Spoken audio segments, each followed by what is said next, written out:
एक और ख़बर से आपको आगाह करें कि अरशद शरीफ कातिल केस में वक़ार अहमद और उसकी अहलिया की पेशी नैरोबी में इंडिपेंडेंट पुलिस ओवरसाइट अथॉरिटी के सामने पेश हुए। दोनों से अरशद शरीफ के कत्ल केस में पूछगछ की गई है।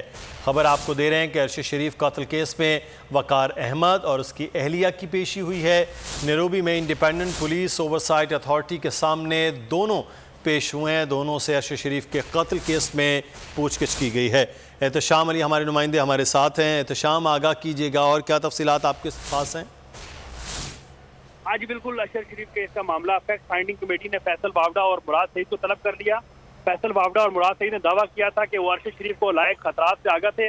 FIA ज़राए के मुताबिक फैसल वावड़ा और मुराद सईद को फैक्ट फाइंडिंग कमेटी ने पीर को तलब किया है। मैं आपको बताता चलूँ, दोनों रहनुमाओं को शवाहिद के साथ FIA हेडक्वार्टर तलब किया गया है। जी ठीक है, एहतशाम हमें आगाह कर रहे थे कि फैसल वावड़ा और मुराद सईद को कमेटी ने पीर के रोज अब तलब कर लिया है। कप्तान का हकीकी आजादी मार्च, बोल न्यूज की खुसूसी कवरेज। ये एक फैमिली मार्च है। हकीकी आजादी मार्च जो है GG रोड पर रवां दवा है। बोलने की हक और सच की बात। इमरान खान के कंटेनर के करीब फायरिंग का वाकया पेश आया। फायरिंग से जख्मी, अस्पताल मुंतकिल। कातिलाना हमले से किया पर्दा चाक, बोल हमेशा बना आवाम की आवाज। को वेलकम कहता हूं। आजादी मार्च के लिए बहुत अच्छी कवरेज की है। ये मार्च की तो जबरदस्त कवरेज।